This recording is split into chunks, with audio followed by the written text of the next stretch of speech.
गांव के एक नवयुवक के भाभा रिसर्च सेंटर में इंजीनियरिंग पद पर चयन होने पर आज सती सरोवर के समीप स्थित सरस्वती सीनियर सेकेंडरी विद्यालय होडल में स्वागत कार्यक्रम का आयोजन किया गया।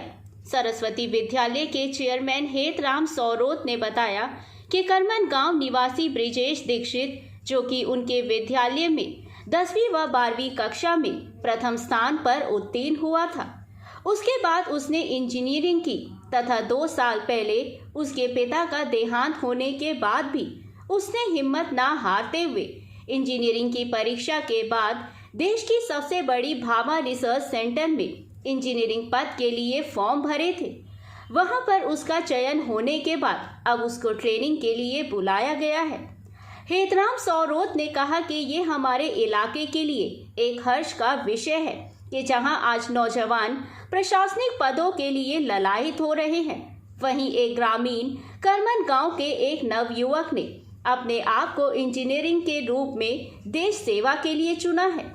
उन्होंने कहा कि अन्य युवकों को भी इस युवक से प्रेरणा लेकर के इंजीनियरिंग क्षेत्र में भी नाम रोशन करना चाहिए।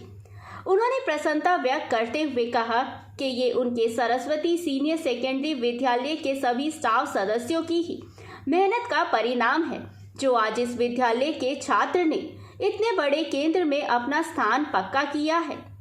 उन्होंने इसके लिए इस विद्यार्थी के सभी परिजनों व गांव के नागरिकों को भी बधाई दी। ब्रिजेश दीक्षित ने अपनी इस सफलता का श्रेय सरस्वती सीनियर सेकेंडरी विद्यालय होडल के अध्यापकों व अपने अभिभावकों को देते हुए कहा कि उनके परिवार के ऊपर आई कठिन परिस्थिति में जिस प्रकार से सभी ने अपना सहयोग प्रदान किया है, उन्हीं के आशीर्वाद से ही आज वे इस पद पर पहुंचे हैं। होडल से हुकुम गोला की रिपोर्ट। क्या नाम है आपका? मेरा नाम ब्रिजेश दीक्षित है। मैं करमन का रहने वाला हूँ। बेटा कौन से स्कूल में पढ़ते हो? ये सरस्वती सीनियर सेकेंडरी स्कूल से मैंने 10th और 12th क्लास पास किया। तो आज जो मास्टर ने आप सम्मानित करे हो, तो इसके बारे में क्या कहना चाहेंगे आप? तो मैं ये कहना चाहूँगा कि स्कूल का बहुत बड़ा हाथ होता है। स्टार्टिंग मेरी बहुत अच्छी हुई थी। 10th में मैं आया था तो यहाँ पे मैंने टॉप किया था 10th क्लास में भी। उसके बाद 12th में भी मेरे अच्छे मार्क्स थे।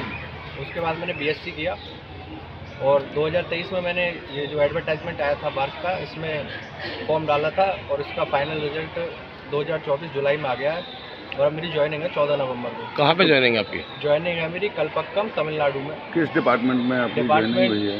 डिपार्टमेंट ऑफ एटॉमिक एनर्जी के अंडर ही आता है, Indira Gandhi centre for atomic research. आपने अपनी लाइफ में पूरा स्ट्रगल किया, तो इसके बारे में क्या कहना चाहेंगे आप? स्ट्रगल का तो सर कुछ ऐसा है नहीं कि एग्ज़ाम था, बस पढ़ाई की और हो गया था, कोई टफ नहीं था। तो इसका आगे के लिए अब आप क्या करना चाहेंगे?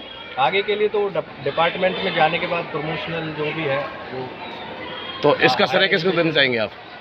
श्रेय मैं अपने स्कूल में अपने टीचर्स को, हमारे सर और अपने ग्रैंडफादर और हमारे जितने भी पेरेंट्स हैं सबको देना चाहूँगा। जैसा कि आपके पापा की डेथ हो गई थी, तो जब भी आप वो हो गए थे, तो उसके बारे में क्या कहना चाहिए? अब वो एक बहुत ही ख़राब टाइम था हमारे लिए। 2023 अप्रैल का मार्च का टाइम था। उसके बाद मैं ग्रेजुएशन में पढ़ रहा था। उसके बाद मेरा फाइनल हुआ मई में हो गया था 2023 में। उसके बाद ही मैंने इसमें फॉर्म डाला था। तब तक मैं जॉब कर रहा था, तो मेरा हो गया। मतलब काफ़ी टाइम लगा इसमें, 2 साल के आसपास ही टाइम लेता है कंप्लीट प्रोसेस होने में, पर एट द एंड हो गया था मेरा। जैसा कि पिताजी के बाद में फिर आपको किसने संभाला? हमारे दादाजी हैं जी, एक्स सर्विसमैन है, नेवी से रिटायर्ड हैं, सारा काम। बीवी न्यूज़ 24 बहुत धन्यवाद। सर, आपके स्कूल में एक बच्चा आया था सरस्वती स्कूल में, उसका नाम ब्रिजेश है, तो आज आपने सम्मानित किया, तो इसके बारे में क्या कहना चाहेंगे आप? ये ब्रिजेश है, ये बहुत ही इंटेलिजेंट बच्चा रहा है। शुरू से ही स्कूल से ही इसने 10th पास आउट किया है, टॉप किया था स्कूल को। उसके बाद स्कूल से इसने साइंस विंग से 88% मार्क्स लेके +2 पास किया है। ये करमन गांव का है। दुर्भाग्य से इसको बहुत बड़ा एक सदमा लगा। 2 साल पहले इसके फादर हार्ट अटैक का शिकार हो गए थे और उन्हें इसे खोना पड़ा, और इसके बावजूद भी इसमें हौसला नहीं आ रहा और अपनी मेहनत से अपने टूटे हुए परिवार को फिर से इसने ताकत दी है और भाभा एटॉमिक रिसर्च सेंटर में इसका सिलेक्शन हुआ है। कलपक्कम में इसकी पोस्टिंग है तमिलनाडु में, और अब ये 14 तारीख को ज्वाइन करेगा। और ये शायद इस इलाके का पहला एटॉमिक रिसर्च में जाने वाला बच्चा है। तो हम अब अनछुए क्षेत्रों को भी छू रहे हैं। अभी तक हमारे यहाँ पर यही होता था कि IAS बनेगा, IPS बनेगा, लेकिन अब हम साइंटिस्ट भी बन रहे हैं हमारे बच्चे, और एक नए क्षितिज की तरफ ये अपनी उड़ान लेके जा रहे हैं।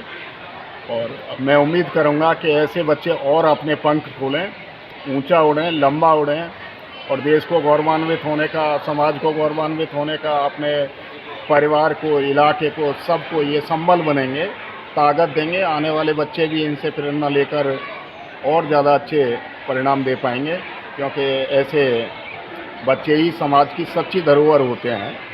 यही समाज के पथ प्रदर्शक भी बनते हैं। और विद्यालय अपने ड्यूटीज़ को आगे भी ईमानदारी से निभाता रहेगा। सारे अध्यापक और सारा जो विद्यालय परिवार है वो बधाई का पात्र है कि उन्होंने मेहनत की, और मेहनत का फल इस बच्चे ने डबल मेहनत करके उनको दिया है। तो सबको एक गौरव का क्षण है, सभी को आनंदित होने का मौका है सबके पास में।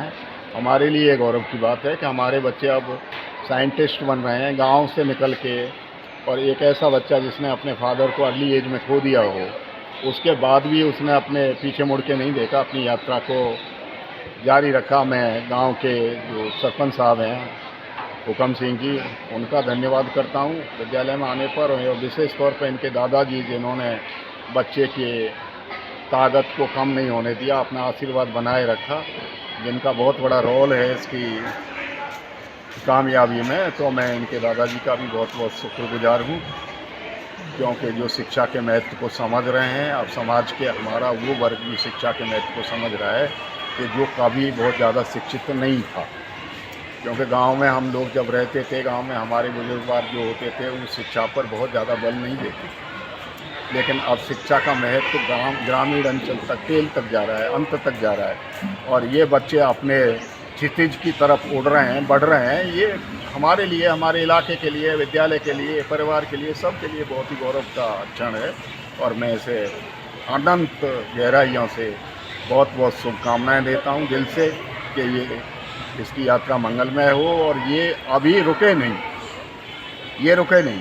क्योंकि जो आपने देखा होगा, APJ अब्दुल कलाम भी इसी फील्ड से देश को एक रत्न के तौर पर मिले थे, यही उनका भी क्षेत्र था, और उन्होंने ही भारत को ये बहुत सेवा की, भारत को बहुत ताकत दी। तो ऐसे ही बच्चे हमारे आगे आते रहें, और ये भी APJ अब्दुल कलाम को अपना रोल मॉडल मानते हुए रिसर्च में इन्वॉल्व हो, और अच्छे परिणाम दे, अच्छी तरक्की करे, इसका उज्जवल भविष्य हो। अभी रुके ना, शिक्षा को जारी रखें, अपनी रिसर्च को जारी रखें। बहुत बहुत धन्यवाद। BB News 24 लाते हो, धन्यवाद।